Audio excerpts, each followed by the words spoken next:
What if I told you that one city was believed to be impossible to conquer, protected by walls that had stood for over 1,000 years, yet it fell in just 53 days? The shocking part isn't just that it was defeated, it's how one mistake, one new weapon, and one determined ruler changed history forever. This is the untold story of Constantinople. For more than 1,000 years, Constantinople was the greatest city in Europe. It was the capital of the Byzantine Empire, filled with enormous churches, priceless treasures, and some of the strongest defensive walls ever built. Many armies tried to capture it. They all failed. Its massive walls stretched for miles and were built in multiple layers. Even if enemies broke through one wall, another stood waiting behind it. People believed the city was protected by God himself. It seemed impossible to conquer. But in the year 1453, a young ruler had a different idea. His name was Mehmed II. He wasn't interested in simply attacking the city. He wanted to make history. At only 21 years old, he gathered nearly 80,000 soldiers and marched toward Constantinople. Inside the city, fear slowly began to spread.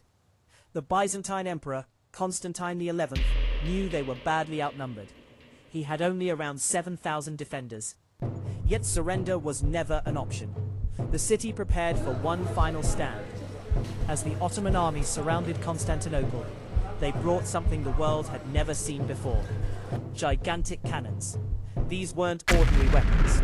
Some were so enormous they required dozens of oxen and hundreds of workers just to move them.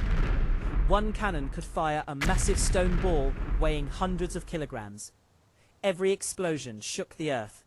The walls that had protected the city for centuries finally began to crack. The defenders repaired the damage every single night. They refused to give up. The battle became a test of endurance. Who would break first? But Mehmed had another plan.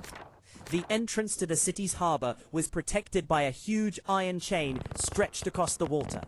No enemy ships could enter. It looked impossible. Then, one night, something unbelievable happened. The Ottomans covered wooden tracks with grease and rolled dozens of ships over a hill, across dry land. By morning, the defenders looked toward the harbor and froze. Enemy ships had somehow appeared behind their defenses. Nobody thought something like this could ever happen. Now Constantinople was surrounded from every direction. The pressure became unbearable. For weeks, cannon fire continued without stopping. Food became scarce. People grew exhausted. Still, Emperor Constantine refused to abandon his city. He chose to stay and fight beside his soldiers until the very end.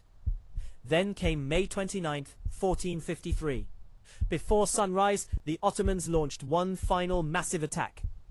Wave after wave of soldiers rushed toward the broken walls. The defenders fought with everything they had. But after weeks of relentless bombardment, the walls could no longer hold.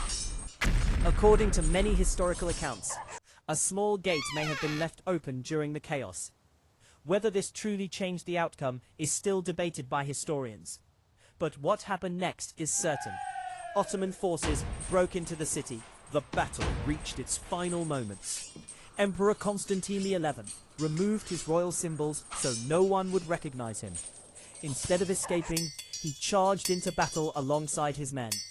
He was never seen alive again. After more than 1,000 years, the Byzantine Empire came to an end. Constantinople had fallen.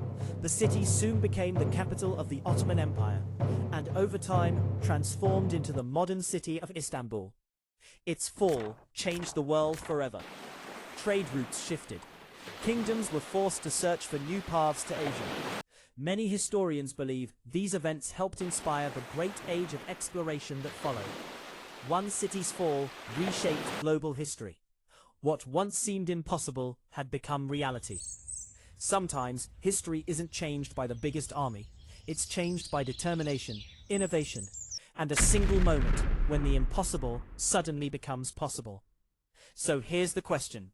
If you had been standing inside Constantinople on that final morning, would you have stayed and defended the city? Or would you have tried to escape before it was too late? Let me know your answer in the comments, because every untold story has another side waiting to be discovered.